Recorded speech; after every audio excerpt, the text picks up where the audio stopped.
பிரியா, சரிங்க. என்ன? எனக்கே இப்படி இருக்கு, என் தங்கச்சிக்கு எப்படி இருக்கும்? அவளும் அங்க ஃபீல் பண்ணிட்டு தாங்க இருக்கா. எனக்கு தெரியும், எனக்கு தெரியும். அவளுக்கு என் மேல அவ்வளோ பாசம். ஆஹா.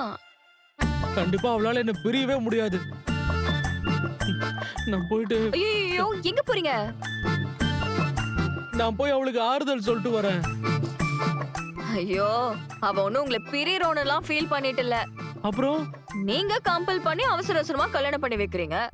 அவளுக்கு பிடிச்ச பையனையும் சேர்த்து வைக்க முடியாதுன்னு சொல்லிட்டீங்கல்ல, அந்த கோவத்துல ஃபீல் பண்ணிக்கிட்டு இருக்கான்னு சொன்னேன்.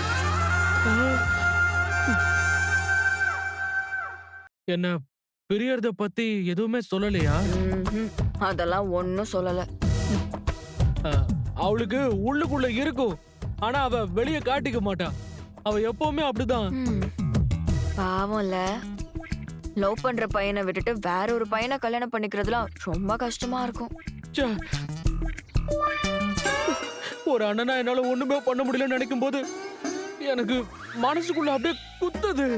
இவ்ளோ ஃபீல் பண்றீங்க, ஏதாவது சீக்கிரட்டா பிளான் பண்ணி இந்த கல்யாணத்தை நிறுத்த வேண்டியதானே? அத கண்டுபிடிச்சு எங்க அப்பா என்ன செருப்பால் அடிப்பாரு. அதானே உனக்கு வேணும். இல்ல, நான் அப்படி சொல்ல வரல. நீ ஒண்ணும் சொல்ல வேணாம். நீ என்ன நினைச்சிட்டு இருக்க? நான் ஃபீல் பண்ணா எனக்கு ஆறுதல் சொல்லணும். அதை விட்டு தங்கச்சி உன்னை நினைச்சு ஃபீல் பண்ணல, இப்படி கோத்து விடுறது, இதெல்லாம் பண்ணாத. தங்கச்சி மேல இவ்ளோ பாசமா இருக்கீங்களே, அவ லைஃபுக்காக எவ்வளவு வேணாலும் ரிஸ்க் எடுப்பீங்களோன்னு நினைச்சு சொன்னேன். ரிஸ்க் எடுப்பேன் தான். எங்க அப்பா செருப்பால் அடிச்சு துரத்துற மாதிரிலாம் நான் ரிஸ்க் எடுக்க மாட்டேன். ஹம். நிஜமாவே அந்த மாப்பிள்ள கெட்டவனா இருந்தான்னா ஏதாவது ட்ரை பண்ணலாம். ஆனா அந்த மாப்பிள்ள நல்லவன் தானே எல்லாருமே சொல்றாங்க. அப்படி இருக்கும்போது இப்படிலாம் யோசிக்கிறது தப்பு தானே? ஆமால்ல. ஆ, ஆமா ஆமா ஆமா. கல்யாணம் முடிஞ்சா அதெல்லாம் சரியாயிடும். ம், சரியாயிடும்னா அப்புறம் எதுக்கு இப்ப ஃபீல் பண்றீங்க? ஏய், ஃபீல் பண்ணுவேன் தான். அதுக்காக கல்யாணத்தை நிறுத்த முடியுமா?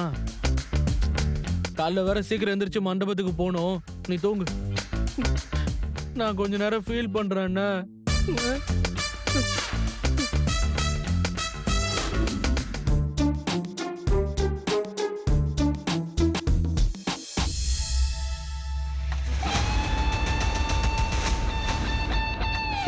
குடும்பமா சேர்ந்து நீங்களே உங்க வீட்டு பொண்ணோட வாழ்க்கையை அழிக்கிறீங்களேடா. உங்களெல்லாம் பார்த்தா எனக்கு ரொம்ப பாவமா இருக்கு.